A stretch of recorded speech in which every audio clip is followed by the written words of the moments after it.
In the untamed wilderness of the American frontier, Sarah Mitchell's world shatters when bandits attack her carriage. 8 months pregnant with twins, she flees into the brush as flames consume her only means of escape. Just as hope fades, a mysterious figure emerges from the dust, a cowboy with weathered features and eyes that speak of a past written in gunsmoke. Without hesitation, he lifts her onto his horse and races against time through treacherous terrain, while ruthless pursuers close in from all sides.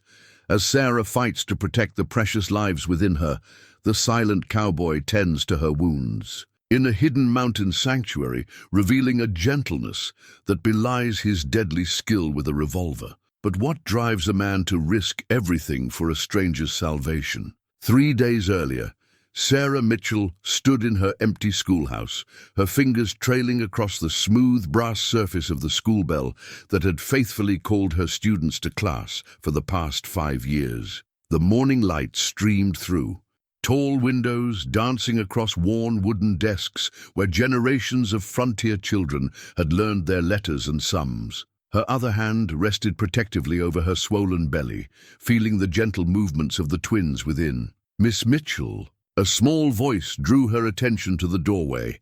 There stood Jenny Peterson, clutching a carefully wrapped package to her chest. The 10-year-old's eyes were red-rimmed, betraying the tears she'd been trying to hide. "Ma helped me make this for the babies." Sarah beckoned the child forward, easing herself onto the edge of her desk. Jenny approached, presenting a beautifully knitted blanket in soft cream wool. "Oh, Jenny," Sarah breathed, running her fingers over the delicate stitches. "It's perfect." "We don't want you to go," Jenny whispered, her bottom lip trembling. "Can't you have the babies here?" Sarah gathered the girl close, mindful of her protruding belly. "Sometimes life takes us down unexpected paths, dear one. When Thomas—" She paused, her throat tightening at the mention of her late husband's name. "When your teacher, Mr. Mitchell, passed away last winter, he left me with more than just precious memories. He left me with the responsibility of caring for our children." The tragedy of Thomas's death still felt raw. He'd been checking their roof during a fierce storm when a loose shingle gave way. Sarah had found him in the yard, the rain mixing with her tears as she screamed for help. By the time the doctor arrived, it was too late. She'd discovered she was carrying twins just 2 weeks later. "The teaching position in Silver Creek pays twice what I earn here," Sarah explained gently. "They're even providing a cottage on the school grounds.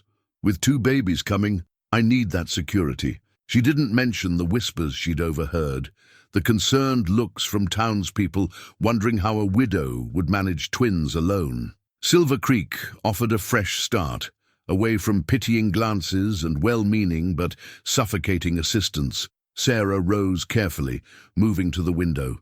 The spring morning had brought a crispness to the air, and the distant mountains stood sharp against the blue sky. Thomas had loved those mountains. "Besides," she continued, forcing brightness into her voice, "Silver Creek isn't so very far. Perhaps you can convince your parents to visit when the weather's fair." The school bell rang suddenly, startling them both. Jenny's father stood in the doorway, his weathered hand on the bell rope. "Time to head home, Jenny. Miss Mitchell needs to finish her packing." He touched his hat respectfully. "Jacob's outside with the wagon, ma'am. He'll help load your trunks whenever you're ready." Sarah nodded gratefully. The Peterson family had been her strongest support since Thomas's death, and now they were helping her embark on this new chapter. She watched Jenny reluctantly join her father, their footsteps fading down the wooden steps. Alone again, Sarah retrieved the locket from around her neck, opening it to reveal Thomas's smiling face. The daguerreotype had captured him in a rare moment of stillness, his eyes twinkling with characteristic warmth. "I hope you understand, my love," she whispered. "I have to think of their future now." A sharp kick from one of the twins made her smile despite her melancholy. Thomas had been so excited about becoming a father. He'd already started collecting books to read to their child, planning lessons and adventures. Now she would have to be both mother and father, teacher and protector. Sarah straightened her spine. squaring her shoulders as she had seen Thomas do countless times before addressing his students. The 3-day journey to Silver Creek would be challenging in her condition, but she had arranged for reliable stops along the way. The stagecoach driver was experienced and the route was well traveled. Everything would be fine.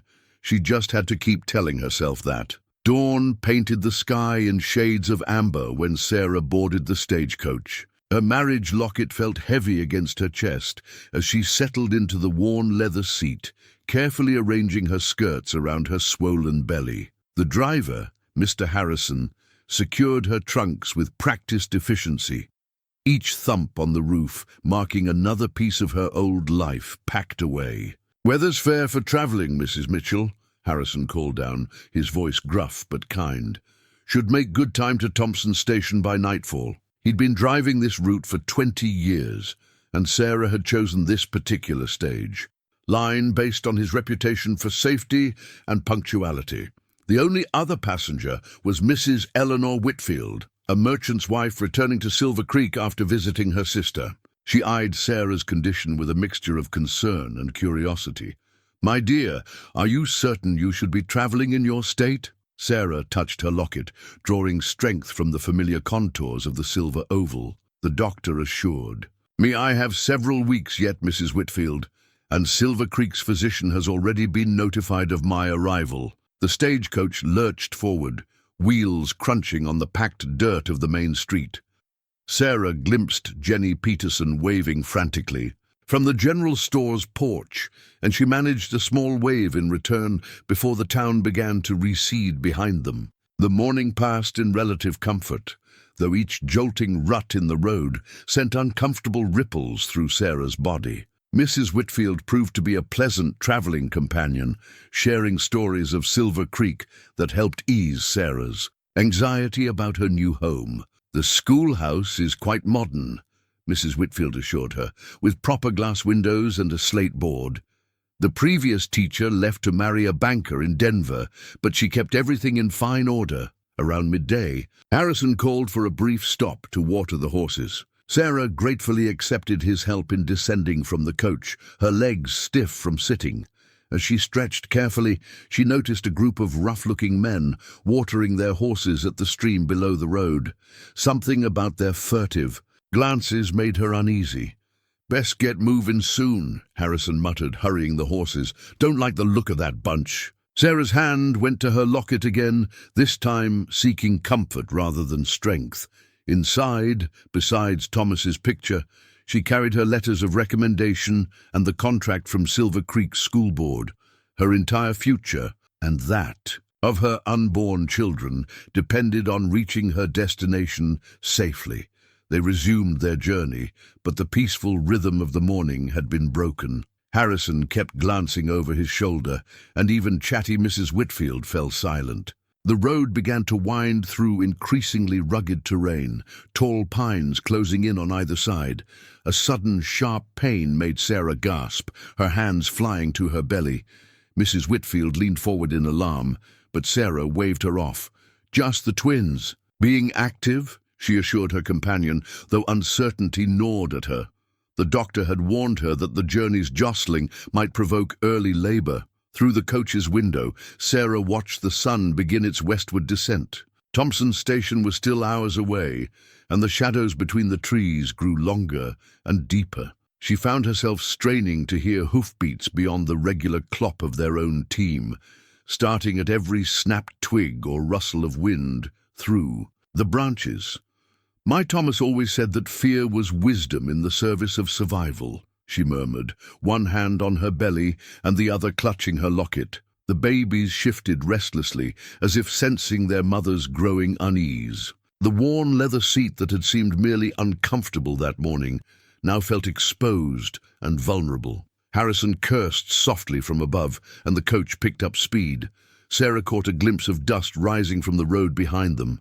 Riders, approaching fast. Mrs. Whitfield's face went pale as she too saw the dust cloud. Sarah closed her eyes, silently praying. "Watch over us, Thomas," she whispered, her fingers white-knuckled around the locket that carried his image. "Watch over all of us."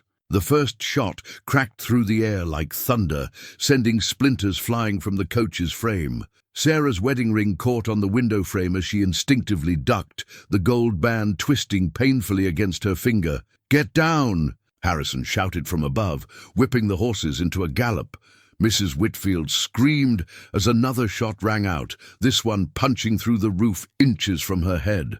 The stagecoach lurched violently as Harrison swerved to avoid the bandits, now flanking them on both sides. Sarah braced herself against the seat, one arm protective around her belly, the other gripping the leather strap beside her. Through the window she caught glimpses of dust-covered men on horseback, bandanas pulled high over their faces. 5, maybe 6 of them, moving with practiced coordination that spoke of countless similar attacks. "Your money or your lives," one of them shouted, his voice muffled by the bandana. The crack of another pistol punctuated his demand. A sudden jolt threw Sarah against the door. She heard Harrison cry out, followed by the sickening sound of a body hitting the ground. The horses, now without guidance, began to panic. The coach swayed dangerously, wheels lifting off the ground with each bounce. "Jump!" Mrs. Whitfield screamed, shoving the door open. "We have to jump!" The older woman leapt first, her terrified shriek cut short as she rolled into the brush. Sarah hesitated, both hands cradling her belly. The twins kicked frantically within her, as if sensing the danger. The coach hit another rut, and she felt herself being thrown forward. Making a split-second decision, Sarah twisted her body and pushed herself through the open door. The world spun violently as she hit the ground, instinctively curling around. Her precious cargo. Pain exploded through her shoulder and hip, but she forced herself to keep rolling, away from the road and into the dense undergrowth. Behind her, she heard the horrible sound of the coach overturning, wood splintering and horses screaming. The bandits were shouting, their voices mixing with the chaos. Sarah crawled deeper into the brush, thorns tearing at her dress, her wedding. Ring catching and finally tearing free from her finger. Smoke began to fill the air. They were burning the coach. Sarah pressed herself flat against the earth, trying to make herself invisible among the scrub brush. Her entire body throbbed, and she felt warm wetness trickling down her arm. The babies moved restlessly within her, and she bit back a whimper of pain and fear. "Search the brush," a harsh voice commanded. "That pregnant one's carrying valuables. Saw that silver locket." Sarah's hand flew to her throat, finding the locket still there, Thomas's image pressed against her racing heart. She could hear the bandits crashing through the undergrowth, their boots crushing twigs and leaves. Mrs. Whitfield's terrified pleading reached her ears, followed by cruel laughter. Inch by inch, Sarah crawled away from the sounds, deeper into the wilderness. Her fine traveling dress caught on brambles, tearing away in pieces that she prayed wouldn't mark her trail. Every movement sent waves of pain through her body, but she forced herself to continue. The lives within her demanded she keep moving. The sun was setting now, painting the smoke-filled sky in shades of blood red. Sarah's world had narrowed to the space between one careful movement and the next, every sense straining for sounds of pursuit. She had no idea how far she'd crawled or in what direction. All she knew was that she had to put distance between herself and those men. A sudden, sharp contraction doubled her over. Sarah pressed her fist against her mouth, stifling her cry of pain. Not now, she thought desperately. Please, not now.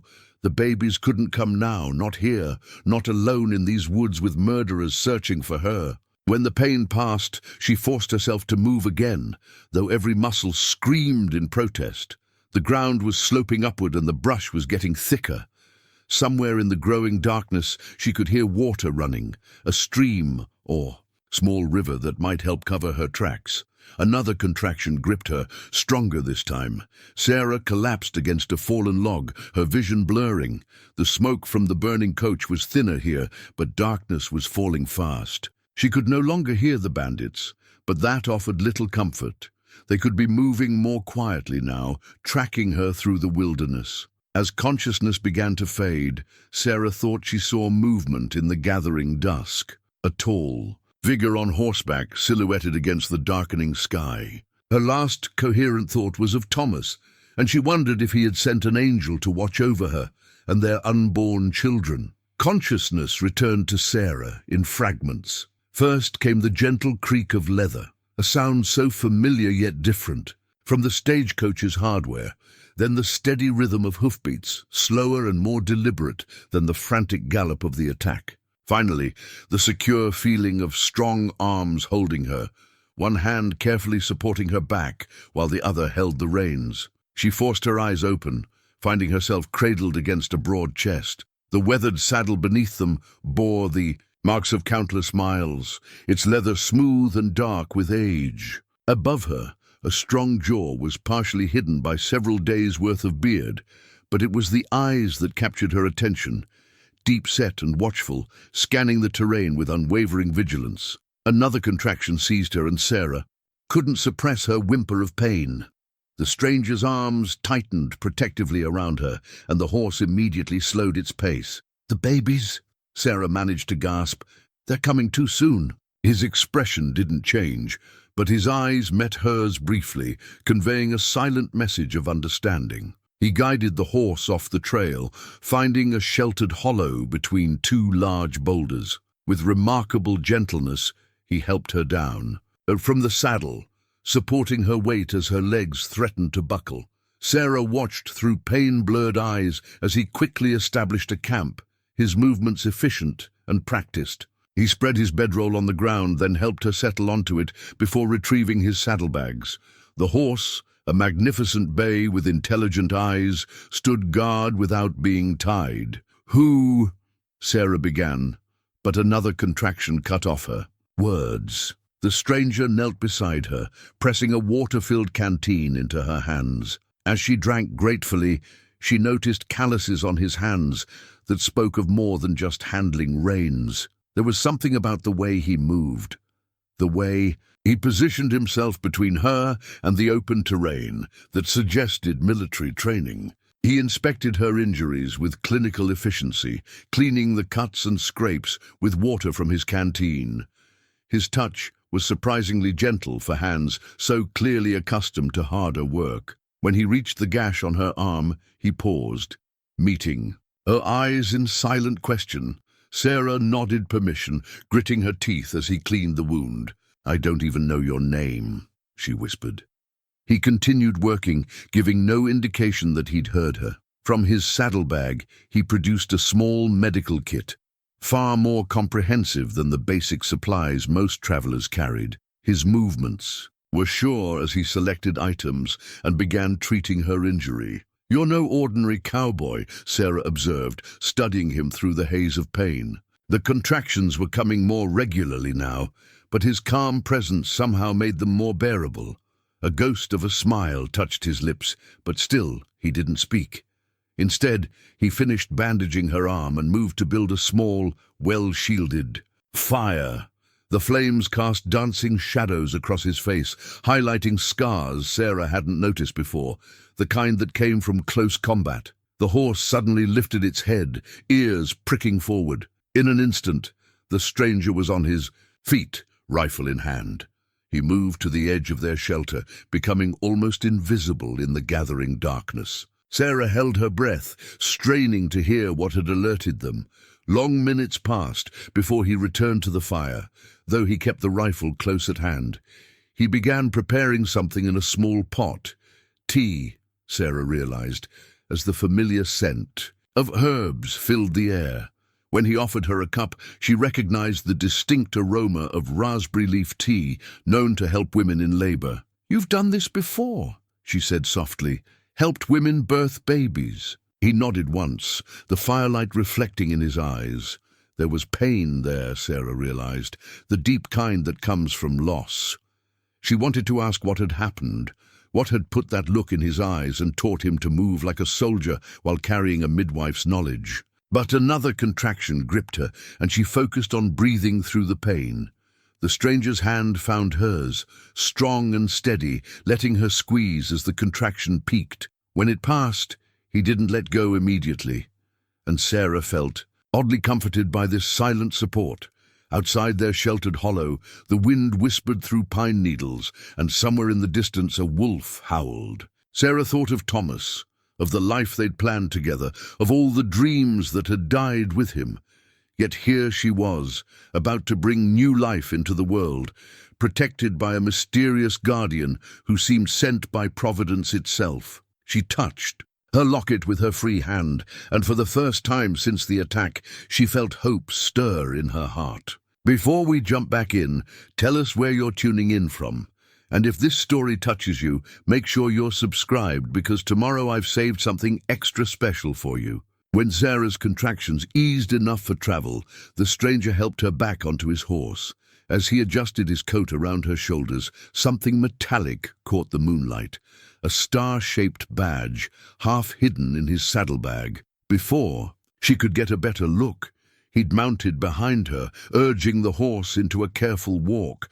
The night was alive with sounds that made Sarah's skin prickle. The cry of a hunting owl, the rustle of something moving through the underbrush, the distant howl of wolves. Each noise could be natural, or it could be the bandits closing in.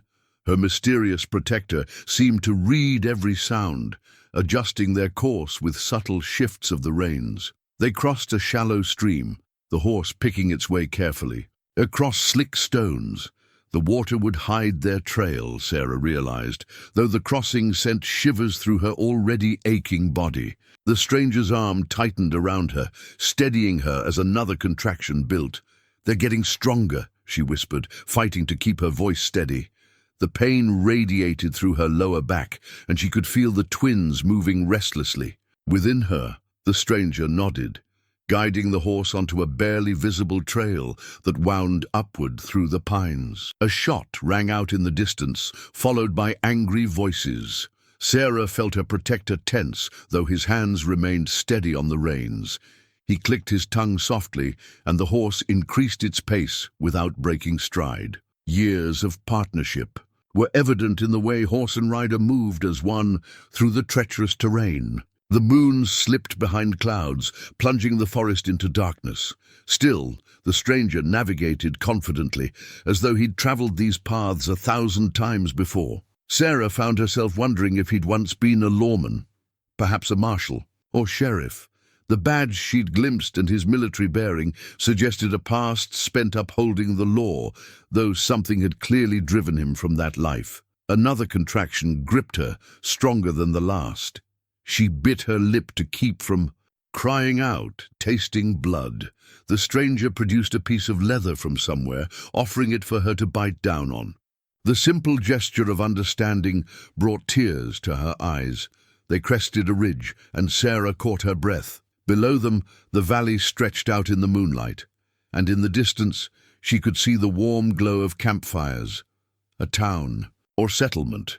But between them and safety lay miles of exposed terrain, and somewhere in that darkness, killers were hunting them. The stranger suddenly stiffened, his hand moving to the rifle in its scabbard. Sarah heard it too, the subtle sound of horses being urged to quicken their pace, coming from the trail below. Their pursuers were closer than she'd feared. Without hesitation, her protector turned the horse off the trail, guiding them into a dense thicket of pine and scrub oak. Branches scratched at them as they pushed through, but the horse moved with remarkable silence, placing each hoof with careful precision. The sounds of pursuit grew louder, then began to fade as the bandits continued along the main trail. Sarah released a breath she hadn't realized she'd been holding, but her relief was short-lived.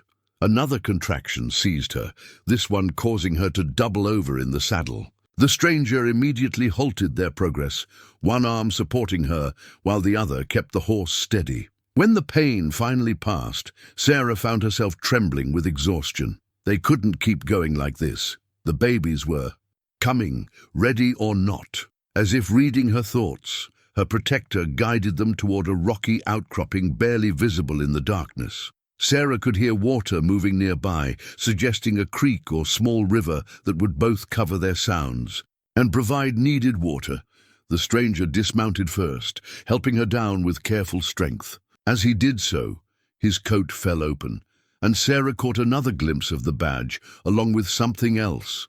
A a worn wanted poster, yellowed with age, bearing a face she couldn't quite make out in the darkness. Before she could process what she'd seen, another contraction racked her body, more powerful than any before. This time, she couldn't hold back a cry of pain. The stranger quickly covered her mouth with his hand, his eyes conveying both concern for her and wariness of the danger still lurking in the night. As the contraction eased, Sarah realized with sudden clarity her babies were going to be born here in the wilderness, with only this mysterious man to help her. She touched her locket, praying for strength. "Thomas," she whispered, "watch over us all." The cabin materialized out of the darkness like a mirage, its weathered logs nearly invisible against the rocky hillside. Sarah's protector led the horse around to what appeared to be solid rock, but revealed itself to be a cleverly hidden lean-to stable. The setup spoke of careful planning, a refuge meant to go unnoticed. Inside, the cabin was small, but surprisingly well-maintained. The stranger lit a lantern, revealing a single room with a stone fireplace, a narrow bed, and basic furnishings. Everything was dusty but organized, like a place kept ready for emergencies. He helped Sarah to the bed just as another contraction seized her. When the pain subsided, she watched him move with practiced efficiency, starting a fire, retrieving medical supplies, heating water. His movements suggested he'd done this before, perhaps many times. In one corner, he began working on something with tools from a chest, wood shavings curling away as he shaped pieces of pine into what she realized would be a cradle. "You knew you might need this place," Sarah said softly, understanding dawning. "You help people escape. That's why you were out there tonight." He paused in his work, meeting her eyes for a long moment. Then he nodded once before returning to his task. The simple confession changed something between them, a trust deepening into understanding. Another contraction came, stronger than before. Sarah gripped the bed frame, forcing herself to breathe through the pain. When she opened her eyes, she found her protector beside her, offering a cup of the raspberry leaf tea he'd prepared earlier. His other hand held something else, clean linens, and what looked like swaddling clothes, clearly stored here for just such a purpose. "How many?" she asked, her voice barely a whisper. "How many women and children have you helped?" Instead of answering, he moved to a loose floorboard, retrieving a small journal. As he handed it to her, Sarah saw it was filled with dates and simple marks, hundreds of them.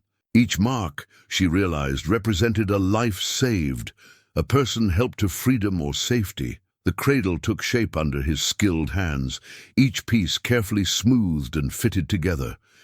It was simple but sturdy, designed to be rocked or carried. Sarah watched him work between contractions, drawing comfort from the steady rhythm of his movements. "I think it's time," she said as her waters finally broke. For the first time, she saw real concern flash across her protector's face. One child was dangerous enough to birth in these conditions. Twins would be doubly so. He immediately shifted into action, positioning her more comfortably and bringing the medical supplies closer. From his expression, Sarah could tell he'd dealt with difficult births before, but perhaps never one quite like this. A wolf howled somewhere in the night, closer than before. The stranger's hand moved instinctively to his gun, but he didn't leave her side. Instead, he helped her sit up, supporting her back with his own strength as another contraction built. "I'm afraid," Sarah admitted, clutching her locket. The twins were moving strongly now, and she could feel the first one positioning itself for birth. What if something goes wrong? For the first time since rescuing her, the stranger spoke, his voice rough from disuse but gentle. "You're not alone." Those 3 words, breaking his silence at last, gave Sarah unexpected strength. She gripped his offered hand as the next contraction began, drawing courage from his steady presence. The newly made cradle stood ready in the firelight, its pine surfaces glowing warmly. Sarah focused on it between pains, a symbol of hope and new beginnings, crafted by hands that had clearly shaped many such sanctuary pieces before. Outside, the wind picked up, branches scratching against the cabins. Walls, or perhaps it wasn't branches at all. Sarah saw her protector's eyes narrow as he listened intently. Even now, in the midst of helping her birth, he remained alert for danger. The contractions were coming faster now, and Sarah could feel the first twin crowning. Her mysterious guardian laid out clean cloths and the medical supplies he'd prepared, his movements sure despite the gravity of the situation. Through the pain and fear, Sarah felt an overwhelming gratitude for this man who had risked everything to save not just her life, but the lives of her unborn children. "Thank you," she whispered as another contraction began to build. "Whatever happens, thank you." He squeezed her hand in response, his calloused palm warm against hers. In the corner, the cradle waited, ready to welcome new life into a world that, despite its dangers, still held room for such acts of kindness and courage. Between contractions, Sarah noticed her protector growing increasingly restless. He kept moving to the window, checking something in the distance. Finally, he retrieved an old wanted poster from his saddlebag, spreading it carefully on the table. In the lantern light, the face on the poster was younger, clean-shaven, but unmistakably his. Below the sketch was a name, Marshal James Cooper, and a reward amount that made Sarah's breath catch. But what truly drew her attention was the date, 15 years ago, and the charge, desertion of post and aiding the escape of condemned prisoners. "They were innocent," he said quietly, his voice still rough from disuse. "A woman and her 3 children sentenced to hang based on false testimony. I couldn't let it happen." Sarah reached for the poster with trembling fingers. "You gave up everything to save them." First of many. His eyes moved to the journal he'd shown her earlier. "Found my true calling that day. The law isn't always just, and sometimes justice needs to work in the shadows." A contraction interrupted their conversation, this one stronger than before. James, she couldn't think of him as just the stranger anymore, supported her through the pain with practiced ease. "The woman you saved," Sarah gasped when she could speak again. "Did she and her children survive?" A rare smile crossed his weathered face. "Started a new life in Canada. She writes sometimes." He nodded toward a small box near the fireplace. "Keeps me informed about the grandchildren." The revelation of his identity seemed to have loosened something in him. As he checked her progress and prepared for the birth, he spoke more freely, though still in measured tones. "Your husband," he said, gesturing to her locket. "Tell me about him." Sarah's hand went to the silver oval, drawing strength from Thomas's image within. "He was a teacher like me, believed education could change lives." Another contraction began building, and she gripped the bed frame. "He died, trying to protect our home during a storm." James nodded, understanding.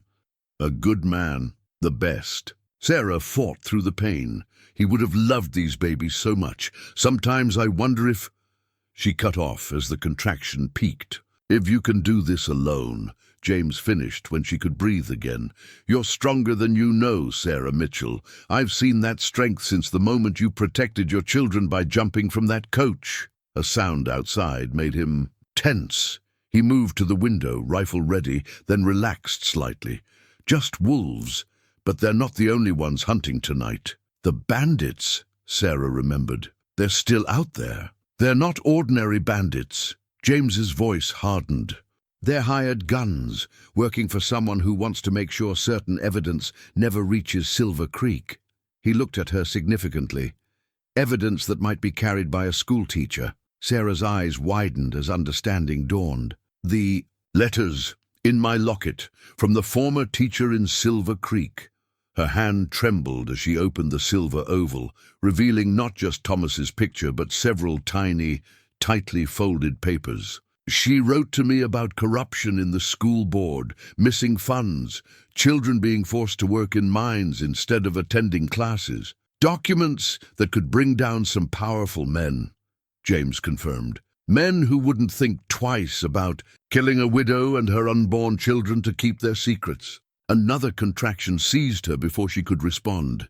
This one was different, an overwhelming pressure that made her cry out despite herself. James was instantly at her side, his expression shifting from grim lawman to focused caregiver. "The first twin is coming," he said, his voice steady and reassuring. "Those men out there, don't think about them now. I've spent 15 years helping people escape men like that. Focus on bringing these babies into the world. I'll handle the rest." Sarah grabbed his hand, sudden fear gripping her. "If something happens to me, promise you'll get the letters to someone who can help those children." "Nothing's going to happen to you," he said firmly, "or your babies, or those children in Silver Creek." His eyes held hers with fierce determination. "That's a promise from a U.S. Marshal who never truly left his post." The next contraction hit before Sarah could respond, and this time she knew with certainty, ready or not.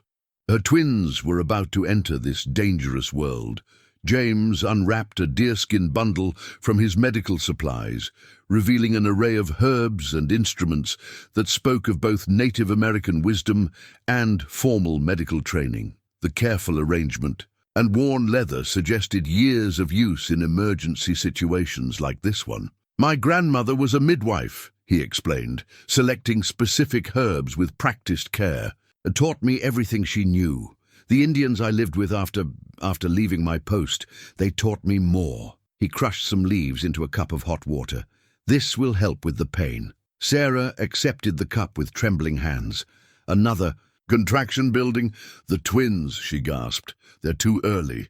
"8 months can survive," James assured her, his voice steady as he worked. "I've delivered earlier."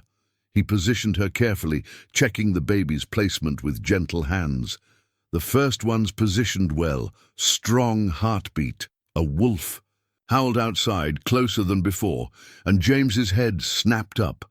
But it wasn't the wolf that had caught his attention. It was the subtle sound of horses moving through the underbrush, trying to stay quiet. "They're getting closer," Sarah whispered, fear mixing with the pain of her labor. "They won't find us," James said firmly, though he moved to check his weapons. "This place has kept secrets for 15 years. He returned to her side, supporting her through another contraction. "Focus on breathing. Like this." He demonstrated the pattern, exaggerating it until she matched his rhythm. The tea began to take effect, taking the sharpest edges off the pain. Sarah found herself talking between contractions, the words spilling out as if the herb mixture had loosened more than just physical tension. "Thomas and I tried for years to have children," she said, gripping the bedframe. "When we finally succeeded, he was so happy, started building a cradle right away." Her eyes fixed on the one James had made. "He never finished his." James listened as he worked, laying out clean cloths and checking his instruments. "The love stays with them," he said quietly. "My grandmother taught me that. Children born into love carry it with them no matter what." Another contraction hit, stronger than before. Sarah cried out before she could stop herself, and James quickly pressed a folded cloth to her mouth to muffle the sound. Outside, the horses had stopped moving. They waited in tense silence until the sounds of movement resumed, then faded into the distance. James relaxed slightly, but kept his rifle close as he checked Sarah's progress. "Tell me," Sarah panted when she could speak again, "the woman and children you saved, what made you decide in that moment to give up everything?" James's hands stilled briefly. "The youngest girl," he said finally. "She looked up at me with such trust, even in chains. Reminded me of my sister, the one I couldn't save during the war." He resumed his work, measuring herbs with careful precision. Some choices make themselves. The next contraction brought more pressure, and Sarah felt a distinct shift inside her. James noticed her expression change. "First twins moving into position," he said.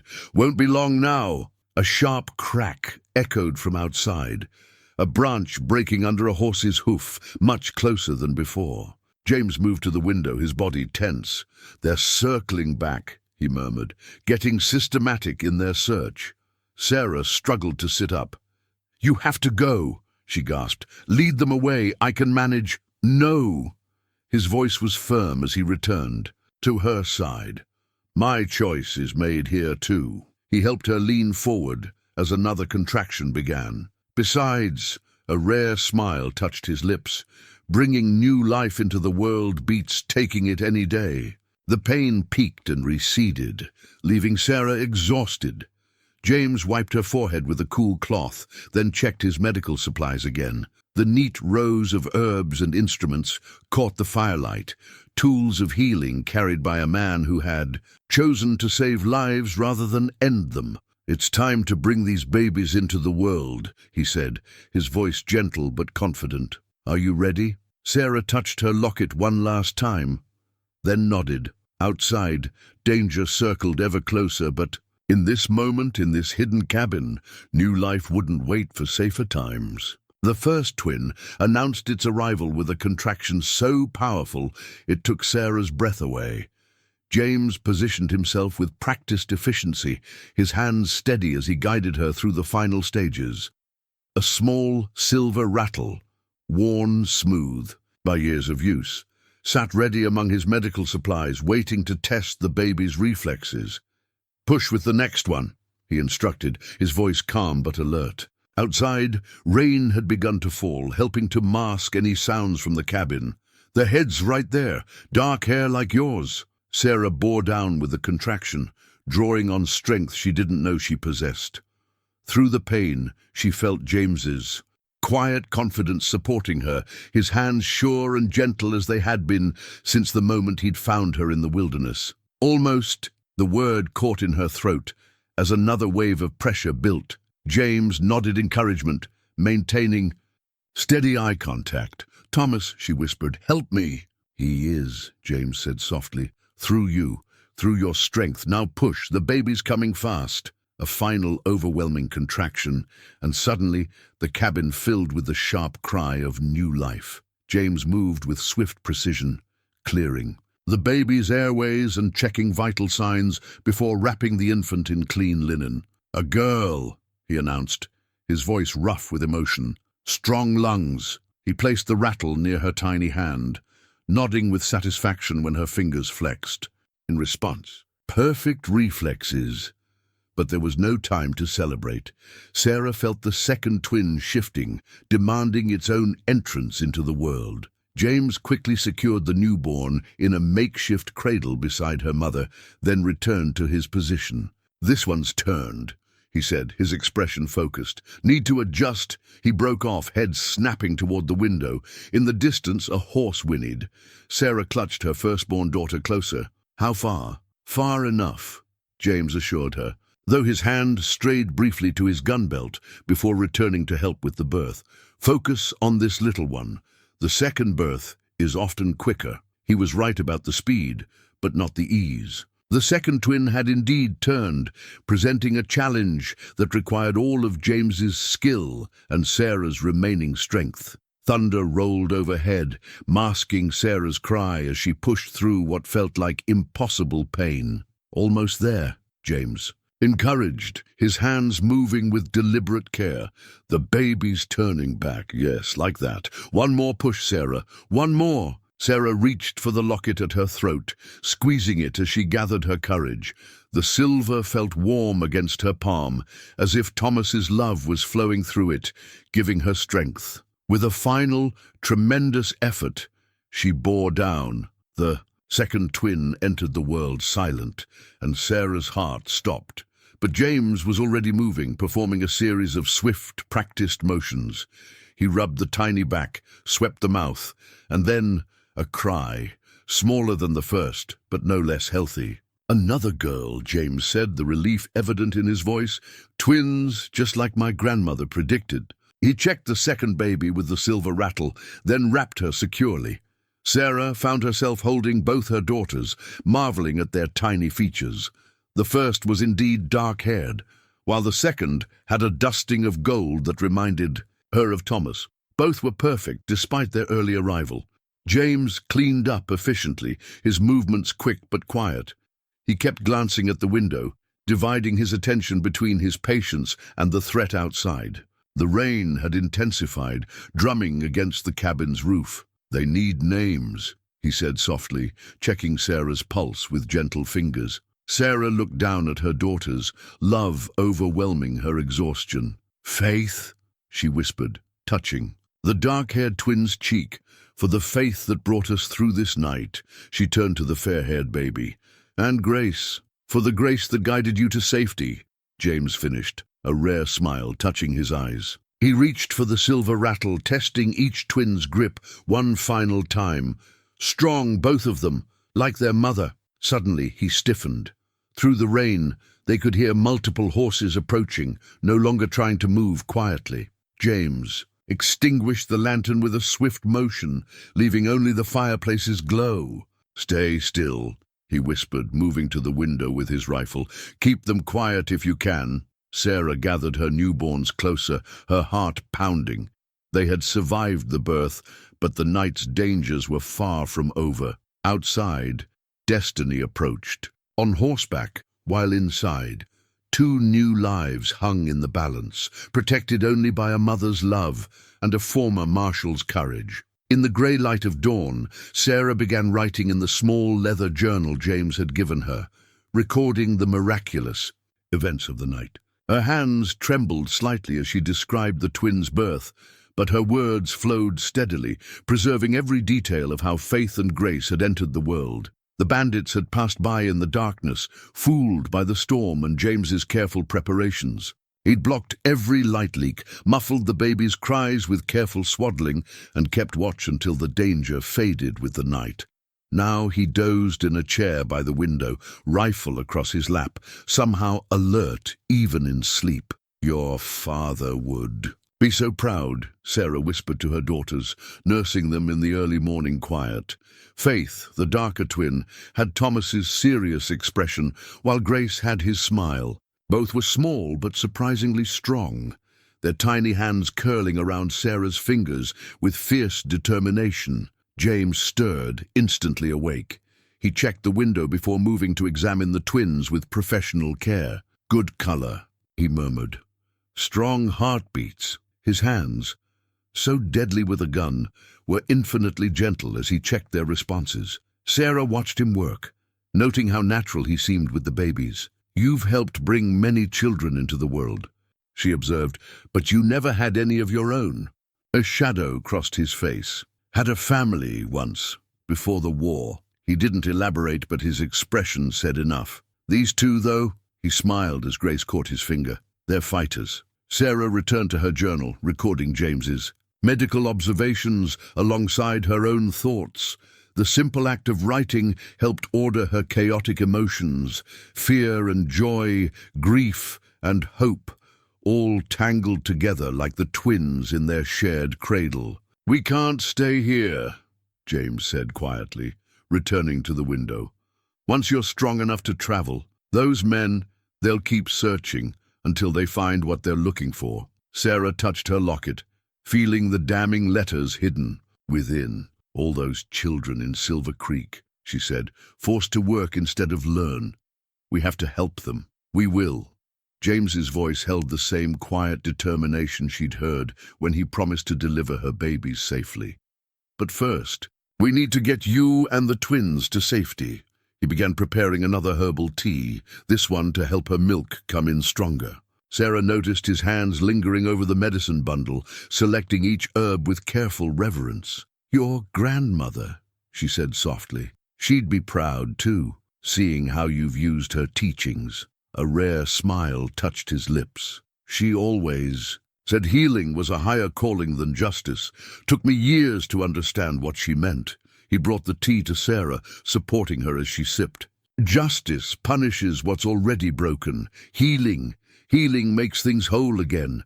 The twins stirred in their cradle, and Sarah found herself fighting tears. "I thought I'd lost everything," she whispered, "when Thomas died, when the bandits attacked. But now you have twice the love to give," James finished, his voice gentle, "and twice the reason to stay strong." Sarah returned to her journal, recording these moments of quiet grace. Outside, the world was still dangerous, but in here, watching, James tended to her daughters with such care she felt something she'd thought lost forever: hope. "Tell me about the others," she said, pen poised.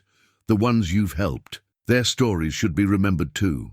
James was quiet for a long moment, checking the window again before settling into his chair. Each one changed me, he finally said. Taught me something about courage, about what matters most. He watched the twins sleeping. But this night, these little ones...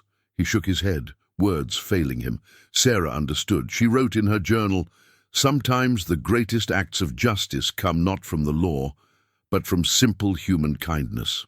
Sometimes healing means more than just saving lives. It means saving souls as well." The morning light grew stronger, and with it came the knowledge that they couldn't hide forever. But for now, in this peaceful moment, Sarah continued writing, preserving the story of how two tiny lives had brought together a grieving widow and a forgotten lawman, reminding them both what it meant to be whole again. The Winchester rifle lay across James's lap as he watched the afternoon shadows lengthen across the cabin floor. The weapon's well-worn stock told its own story, not of violence, but of protection, of lives saved rather than taken. Sarah had just finished feeding the twins when he held up his hand for silence. At first she heard nothing, then it came, the subtle sound of horses being led slowly through the brush, their riders taking care to move quietly. James was on his feet in an instant, his movements controlled and precise. 5, maybe 6 riders, he whispered, positioning himself by the window. They're being more careful this time. Someone's tracking. Sarah gathered the twins into their cradle, her heart pounding. Faith and Grace stayed remarkably quiet, as if sensing the danger. How did they find us? The storms passed, ground soft enough to hold tracks. James checked his ammunition with practiced efficiency, and they've brought someone who knows how to read sign. A horse nickered somewhere to the north, quickly hushed by its rider. James's expression hardened as he peered through a gap in the shutters. "Martin Blackwood," he said grimly. "Best tracker in 3 territories. Used to hunt men for the army. Like you, used to be a marshal." Sarah kept her voice low, moving the cradle further from the windows. James nodded. "Difference is, he never cared if the men he hunted were guilty or innocent." He retrieved a second gun belt from his saddlebags, checking each chamber. "Sarah, listen carefully. There's a cellar under the floorboards behind the fireplace. If this goes wrong—" "No!" She cut him off, her voice fierce though quiet. "We're not separating." A ghost of a smile touched his lips. "Stubborn as my grandmother." He moved to the fireplace, pressing a hidden catch to reveal the cellar entrance. "At least get the twins down there. Please." Sarah hesitated, then nodded. James helped her lower the cradle into the hidden space, his hands gentle but urgent. Above them, voices became audible. Men discussing strategy, positioning themselves around the cabin. "You really think they're in there, Blackwood?" A rough voice carried through the afternoon air. "Tracks don't lie. Woman, man, and horse all leading here. Recent." The tracker's voice was cold, professional. "Blood signs, too.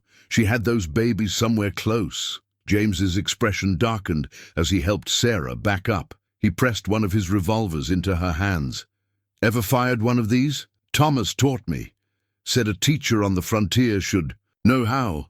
Her hands were steady as she checked the weapon, just as her husband had shown her. "Smart man."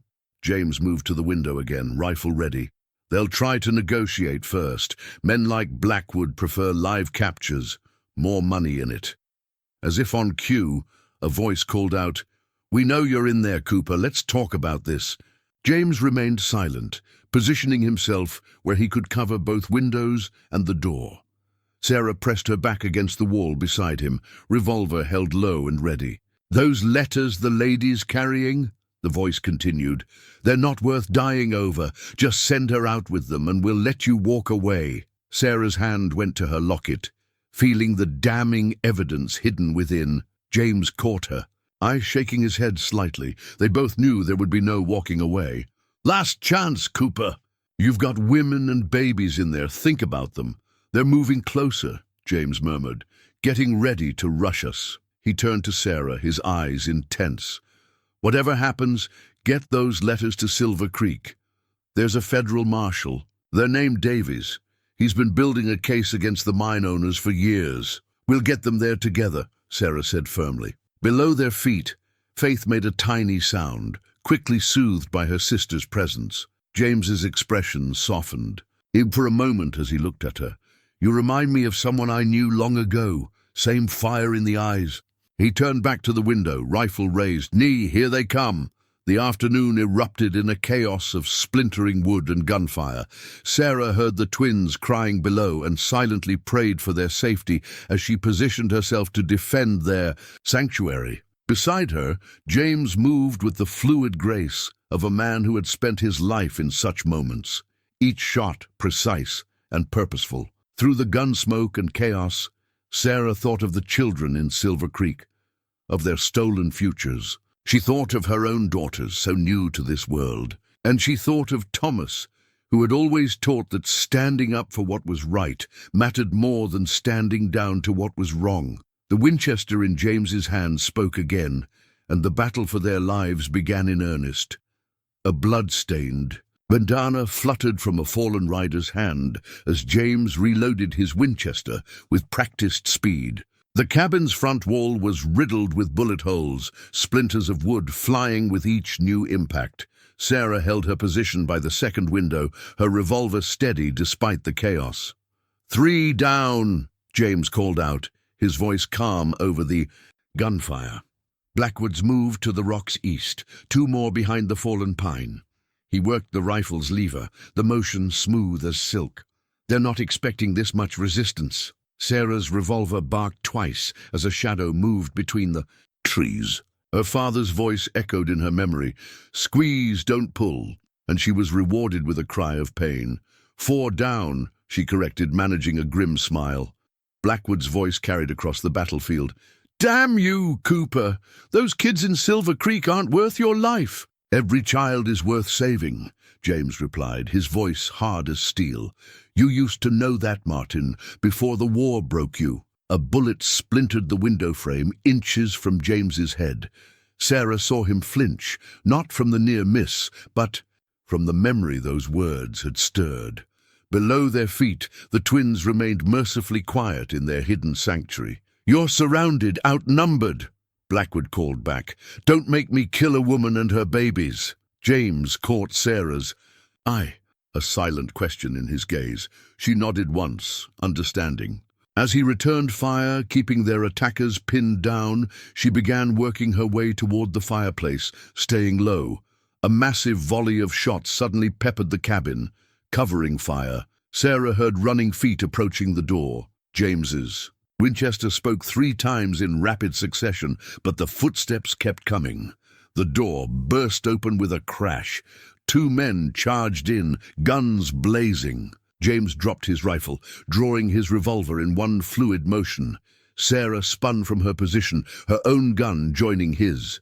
The fight became a blur of smoke and thunder in the confined space.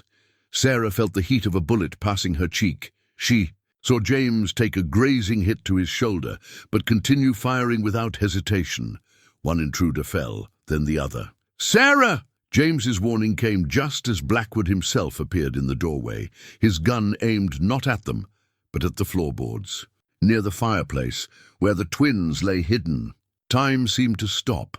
Sarah saw James moving, knew he wouldn't get there in time. Without conscious thought, she threw herself forward, bringing her revolver up even as Blackwood's finger tightened on his trigger. 2 shots rang out as one. Blackwood's. Bullet splintered the floorboard harmlessly to the left of the hidden cellar. Sarah's shot caught him high in the chest. He looked almost surprised as he fell backward through the doorway. The silence that followed seemed deafening. Sarah's ears rang as she scrambled to the cellar entrance, checking on her daughters. Both. Babies were safe, Faith comforting Grace with tiny touches, just as she had in the womb. "Like your Thomas taught you," James said softly, pride and respect in his voice. He helped her up, checking her for injuries with gentle hands. His own wound was bleeding, but not severe. "Is it over?" Sarah asked, keeping her gun ready as James moved to secure the doorway. He nodded grimly. Blackwood was their tracker. The rest will scatter without him. He retrieved his fallen Winchester, checking the surrounding area carefully. But we need to move soon. Others will come when these don't report back. Sarah touched her locket, feeling the weight of the evidence. Within. How far to Silver Creek? 2 days' ride, staying off the main trails. James began gathering their essential supplies, his movements efficient despite his injury. I know paths even Blackwood never found. We'll get those letters to Marshall. Davies. Sarah helped him bandage his wound, using strips torn from her already ruined dress. The blood-stained fabric joined Blackwood's fallen bandana as silent testimony to the day's violence. You could have run, she said softly as she worked. When you first found me in the woods, could have avoided all this. James's eyes met hers, full of the same quiet strength she'd seen when he delivered her twins. Some choices make themselves, he said simply, echoing his words from before, just like they did 15 years ago. Outside, the afternoon sun painted the battlefield in soft gold, nature's beauty untouched by man's violence. Inside the cabin, 2 babies slept peacefully while their protectors prepared for the next stage of their journey. Not just to Silver Creek, but toward justice, healing, and perhaps something more. In the fading light, James studied a hand-drawn map marked with routes known only to him. The weathered parchment showed paths that didn't exist on any official survey. Trails used by those seeking safety, marked with symbols that spoke of safe houses and hidden waters. We'll follow the creek north, he said, tracing a faint line with his finger. There's a widow's farm 3 hours' ride from here. Ellen's helped others I've guided. She'll give us shelter for the night. Sarah adjusted the sling that held Faith against her chest, while Grace rested securely in a similar sling across James's uninjured shoulder. The twins had proven remarkably calm during their hasty departure from the cabin, as if sensing the need for quiet. The horses those men rode, Sarah said, watching James check his mount's tack. Won't others be able to follow their tracks back to their homes? James shook his head. Already took care of that. Let them loose heading south. They'll run for their home stables, lead any pursuers in the wrong direction. He helped Sarah mount, ensuring she was secure before passing Grace back to her. Besides, there are ways to hide our trail that even Blackwood never learned. They set out as the sun touched the horizon, James leading his horse on foot. Sarah watched him move ahead of them, noting how he placed each step with deliberate care, sometimes doubling back to brush away their tracks or create false trails. The twins stayed remarkably quiet, soothed by the gentle motion of the horse. Sarah found herself humming softly to them, a lullaby her mother had sung about finding one's way home. James glanced back at the sound, a soft smile touching his face. My grandmother sang that same song, he said, his voice barely above a whisper, to the children we helped across the border during the war. He paused, checking their surroundings. Before continuing, she said music carries hope, even in the darkest times. They followed the creek's winding path, moving deeper into territory unmarked on regular maps. The moon rose, providing just enough light to travel by while keeping them hidden from unfriendly eyes. James seemed to know every root and stone, guiding them with the certainty of long experience. How many routes like this have you created? Sarah asked during a brief rest to feed the twins. Dozens. James checked his map again, making a small mark with a stub of pencil. Each one leads to people who understand what it means to need a second chance. He looked at her thoughtfully. That's what those letters of yours could give those children in Silver Creek. A chance at a real life. Sarah touched her locket, feeling the precious documents within. If we make it there, we will. His voice held quiet conviction. Every person I've helped has added to these trails. A safe house here, a hidden spring there. Even Blackwood only knew about the obvious routes. He pointed to cryptic symbols on the map's edge. These marks? They're a code my grandmother taught me. Each one tells a story of salvation. The twins stirred, and Sarah adjusted them gently. Faith reached out to touch Grace's hand in their shared embrace, a gesture so pure it brought tears to her eyes. James watched the moment with gentle understanding. Thomas would be proud, he said softly, not just of them, but of you. Standing up for what's right, protecting those who can't protect themselves. Sarah wiped her eyes, straightening in the saddle. We should move on.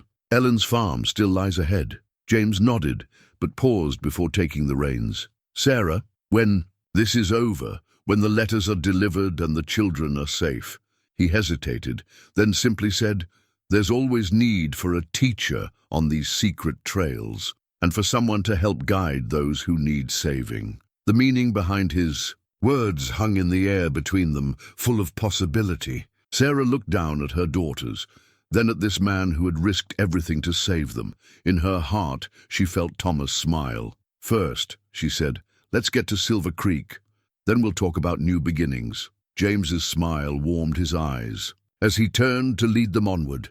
Above, stars emerged one by one, ancient guides for those seeking safer shores. Sarah followed their secret path into the darkness, holding her daughters close, feeling for the first time that she was heading not just toward justice, but toward home. Dawn was breaking as they approached Ellen's farm, the town register lying open on her kitchen table as she recorded their arrival with careful strokes. Sarah Mitchell and twin daughters, she wrote in flowing script, then paused, glancing at James. After a moment she added, accompanied by family friend. Been a while, James, Ellen said, setting down her pen. She was a sturdy woman in her 50s, with kind eyes and work-hardened hands. Not since that family from Kansas. She turned to Sarah. Your little ones are the third set of twins he's helped bring into this world on these trails. The farmhouse kitchen was warm and welcoming, smelling of fresh bread and coffee. Faith and Grace lay contentedly in a borrowed cradle while Ellen tended to James's wound with practiced care. The route to Silver Creek is watched, Ellen informed them as she worked. Mining company's men have been asking questions all along the main road. But, she smiled, securing the bandage, they don't know about the Miller's Path through Thompson's Gap. Sarah sat nearby, sipping hot tea and watching her daughters sleep. How many others have come through here? Hundreds, Ellen replied, her voice soft with memory. Running from all sorts of troubles, each one carried something precious. Freedom, hope, evidence of corruption. She nodded toward Sarah's locket, like those letters you're carrying. The town was beginning to wake around them, roosters crowing in distant yards.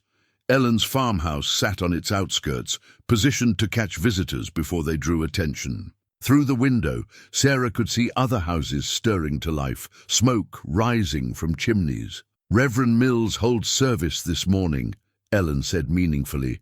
Town's most respected citizens will be there, including some who might take interest in your letters. James shook his head. Too risky.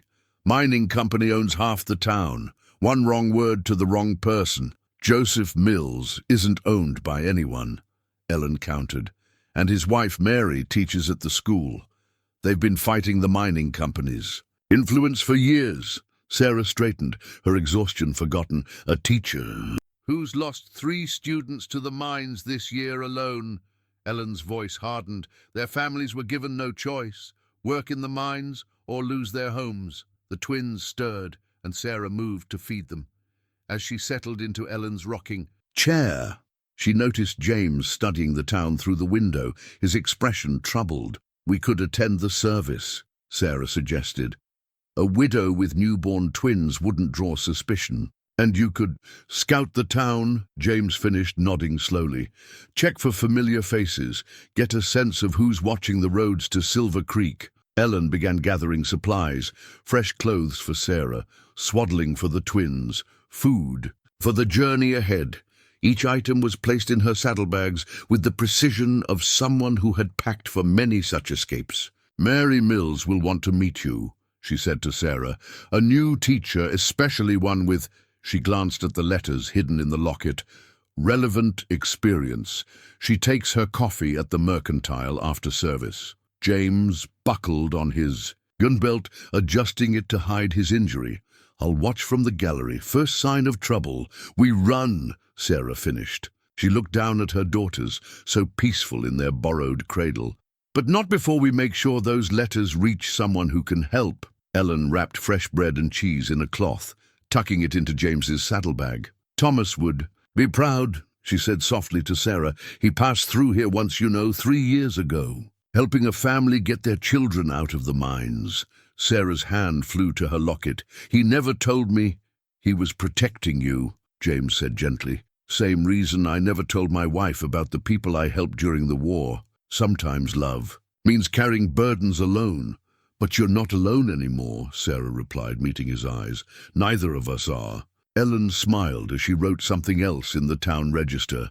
A series of small marks that looked like ink blots but formed a code James would understand. Safe passage, trusted allies, hope ahead. The sun climbed higher, and church bells began to ring across the town. Sarah dressed in borrowed clothes, while Ellen showed James the back trails behind her property. The twins were changed and fed, ready for their first appearance in public. "Remember," Ellen said as they prepared to leave, "you're just a widow, with newborn twins, seeking a fresh start. Nothing unusual about that in these parts." She touched the register once more. "But what you carry, it could change everything for the children here." Sarah settled Faith and Grace into their slings, feeling the weight of the locket against her heart. James checked his weapons one last time, then offered his arm to help her down the porch steps. Together, they walked toward the sound of church bells, ready to take their place in the tapestry of ordinary life, a tapestry that concealed extraordinary purpose beneath its simple threads.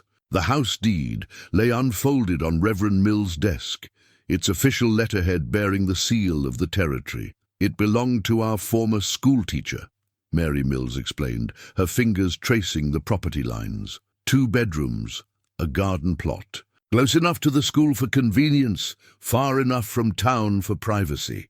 Sarah cradled the sleeping twins, while James stood by the window, watching the street with practiced vigilance. The meeting following church service had revealed more allies than they'd dared hope for, and greater dangers than they'd feared. 3 more families threatened this week alone, Joseph Mills said quietly, his preacher's collar stark against his dark coat. "Mine owners are squeezing harder than ever. They know someone's been gathering evidence." "The U.S. Marshal?" James asked, not turning from his watch. "Davies was here last month. Had to leave suddenly. Accident on his horse." Mary's tone made it clear it had been no accident. "But he left instructions, names of people we could trust." Sarah touched her locket, feeling the weight of the evidence within. "These letters, they're not enough on their own, are they?" "No," Joseph confirmed, "but they're the thread that could unravel everything. Proof of systematic corruption, of children being forced into labor. Davies has been building the case for months, which is why they're watching all the roads to Silver Creek," James said grimly. "They know something's coming, just not from where." Mary lifted the deed. "This house, it could be your cover. A widow settling with her newborns, taking up the teaching position. No one would question it." She hesitated. "And James could move on," he finished, finally turning from the window, "like I always do." Sarah felt her heart tighten at his words. The twins stirred, Grace reaching for her sister as if sensing their mother's distress. The house deed seemed to represent more than just shelter now. It was a choice between safety and purpose, between settling and continuing the fight. "Unless," Joseph said carefully, "you had reason to stay. A marshal's badge carries weight, even an old one, and our sheriff's position has been vacant since winter." James's hand moved unconsciously to his gun belt, where his own badge lay hidden. "Those days are behind me." "Are they?" Mary challenged gently. "Every person you've helped, every child you've saved, you've been upholding the law in its truest sense. The badge would just make it official again." Sarah watched James struggle with the weight of the decision. She saw in his face the same battle she felt in her own heart, the pull between caution and courage, between the easy path and the right one. "The danger wouldn't end," he said finally. "Men like Blackwood, they'll keep coming." "Then we'll face them together," Sarah replied, surprising herself with her certainty. "These children deserve someone to stand up for them, just like Faith and Grace deserve someone to save them." James crossed to where she sat, looking down at the twins. Faith was awake now too, both babies gazing up with complete trust. "A home," he said softly, more to himself than the others. "I haven't had one since the war," Mary finished. "Maybe it's time." The deed lay between them all, its crisp paper promising permanence. Sarah thought of Thomas, of his secret work helping families escape the mines. Had he known, somehow, that his death would lead her here, that his letters would connect her to this fight for justice? "The school needs a teacher," she said quietly. "The town needs a sheriff, and these little ones," she smiled down at her daughters, "they need more than just a hiding place. They need a home." James's hand found hers, strong and steady. In his eyes, she saw the same decision forming. Not just to deliver the evidence, but to stay and see the fight through to its end. "I'll need deputies," he said to Joseph. "Men we can trust." The Reverend smiled. "I know a few. Good men, tired of watching children disappear into the mines. And I'll need an assistant teacher," Sarah added, looking at Mary. "Someone who knows which families need the most help." The house deed seemed to glow in the afternoon light, transforming from a simple piece of paper into a declaration of purpose. Not just a home, but a beginning. Not just a cover story, but a new chapter. The family portrait caught the late afternoon light, still drying on the photographer's plate. Sarah sat in the center, twins on her lap, while James stood behind her, his new sheriff's badge gleaming. It was their first photograph together, marking a month since they'd arrived in town, a month of careful preparation, disguised as settling in. "Perfect timing," the photographer said, packing away his equipment. "Lights best this time of day." He didn't mention the two deputies positioned casually outside his shop, or the coded message he'd just passed to James hidden inside his camera case. When they were alone, James drew the message out. "Davies is coming. 3 days." His voice was low, though they'd swept the house for listening ears that morning. "He'll arrive on the evening train with federal warrants." Sarah adjusted Grace in her arms, while Faith slept against her shoulder. The twins had grown noticeably in the past month, thriving despite the tension that hummed beneath their daily routines. "How many men can we trust?" 8 deputies now. Joseph's found 4 more willing to stand with us. James tucked the message into his vest. "The mining companies brought in more hired guns. They know something's coming. Just not what or when." Their home had become a center of quiet resistance. Sarah's position as the new teacher let her identify which families were being pressured, which children were at risk. James's role as sheriff gave him authority to intervene in domestic disputes that were really mining company intimidation. "Mary said 2 more families approached her today," Sarah reported, settling the twins in their cradle. No longer the rough-hewn one from the cabin, but the same loving craftsmanship in its making. "They're ready to testify about the threats, the forced labor." James nodded grimly. "That makes 15 witnesses. Once Davies serves those warrants." He paused, checking the window, a habit that had only grown stronger since taking the badge. "They'll fight, not just their hired guns, but their lawyers, their political connections. Then we'll fight harder." Sarah touched her locket where the letters still waited. "Thomas believed these children were worth saving. So do we." The portrait captured something else, something beyond their staged positions. It showed the quiet strength they'd found together, the purpose that had turned their flight into a stand. James's hand rested on Sarah's shoulder in the image, a gesture both protective and partnered. "Rachel Martinez's boy was taken yesterday," James said quietly. 12 years old. They're getting desperate, grabbing any child they can. Then we move faster." Sarah's teacher's voice hardened with determination. "I've prepared the schoolhouse.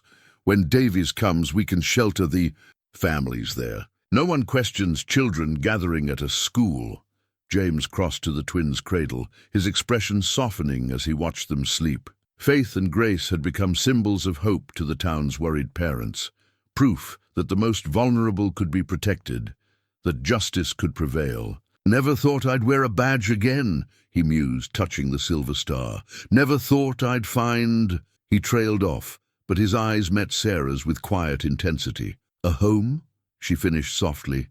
A family. He nodded, emotion making his voice rough. Both. The portrait would hang in their parlor for years to come, bearing witness to this moment when they chose not just to deliver evidence of corruption, but to stay and fight it.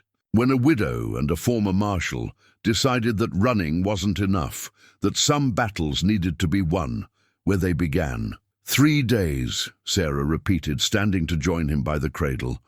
Time enough to gather the families, prepare the schoolhouse. She smiled as Faith reached for her sister in sleep, an unconscious gesture of comfort they'd shared since birth. Time enough to make sure every child in this town has the same chance at safety they do. James's arms slipped around her waist, natural as breathing. Through the window, they could see the mining company's office on the hill, its windows glowing with late-night activity. They were preparing too, not knowing that their own greed had created the weapon that would destroy them, a community united by love for its children. When this is over, James said quietly, there will be other towns, other children who need help. Sarah leaned into his strength, feeling the weight of her locket, no longer a burden, but a promise. Then we'll help them too, together. The family portrait dried in the fading light, capturing not just their images, but their commitment. A teacher who refused to let children be stolen, a lawman who chose justice over safety, 2 babies who had brought them together, and, behind them all, the spirit of a man who had died protecting what was right, whose legacy lived on in letters that would finally bring justice to light. 1 year later, a new wedding band gleamed on Sarah's finger as she stood before her classroom. The simple gold ring caught the morning light while she pinned up her students' drawings, bright, hopeful pictures from children who now spent their days learning instead of mining. Mrs. Cooper. A small voice drew her attention to the doorway. Jenny Martinez, Rachel's daughter, held up a slate. I finished my sums early. Sarah smiled, remembering another young Jenny from what felt like a lifetime ago. Well done. Would you like to help Faith and Grace with their letters? The twins sat at a tiny table in the corner, 13 months old, and already fascinated by the alphabet blocks their mother used to teach.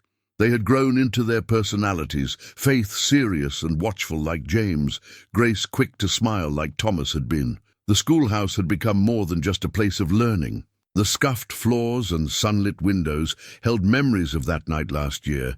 Families huddled together, children sleeping on bedrolls while their parents gave testimony to Marshal Davies. The evidence in Sarah's locket, combined with their statements, had brought down not just the local mine owners, but their entire corrupt network. James appeared in the doorway, his sheriff's badge catching the same light as Sarah's ring. Ready for lunch? He held up a picnic basket. Thought we might eat by the creek. The creek had become their special place, where the water's music reminded them of that first desperate night when he had found her. The spot where, 6 months after the mines were closed and the children freed, he had asked her to marry him. Just let me finish up here. Sarah gathered the twins, while Jenny collected their blocks. Outside, she could hear the normal sounds of town life. Children playing, wagons passing, the general store's bell chiming. Simple sounds that had been hard-won. They walked together to the creek, the twins taking turns being carried and practicing their toddling steps. The picnic spot was the same one where they had met with Davies to plan the raid on the mining office. Now it was just a peaceful place where wildflowers grew. Letter came from Ellen, James said as they settled on the blanket. 2 more families passed through last week, heading north looking for a fresh start. He smiled as Faith crawled into his lap, reminded me of someone else who was looking for a fresh start. Sarah touched her locket, empty now of its incriminating letters, but still holding Thomas's picture. Do you ever miss it? She asked. The wandering, helping people escape. We still help people, he reminded her, watching Grace arrange pebbles in careful patterns. Just differently now. Setting up new schools in the territory, teaching other towns how to stand up to corruption. His hand found hers. "Besides, I found something better than escape routes. Found a home." The wedding band caught the light again as Sarah spread their lunch. She thought of that desperate night in the woods, how close she had come to losing everything. Instead, she had found not just safety, but purpose. Not just shelter, but love. "Thomas would be proud," James said softly, reading her thoughts as he often did. "Of all of this, the school, the children saved, the new laws protecting them. He would be proud of them too," Sarah replied, watching their daughters play. Faith was already showing signs of her father's protective nature, while Grace had her first father's gentle heart. They were growing up in a town where children were treasured, not exploited. The creek babbled its endless song, the same water that had hidden their tracks, now offering peaceful music for their lunch. Sarah looked at her new ring, her new life, the family she had found in the midst of danger, the widow and the wanted. Man, brought together by justice and love, now building something larger than themselves. "Ready to head back?" James asked as they packed up the picnic. "Meeting with Joseph about that new school in Red Rock Valley." Sarah nodded, gathering Grace while he lifted Faith. "Another town that needs help," she said. "Another chance to make things right." They walked back toward town, a family forged in fire and tempered by purpose. Behind them, the creek continued its song, a melody of hope, of justice, of love that had transformed escape into sanctuary and sanctuary into home.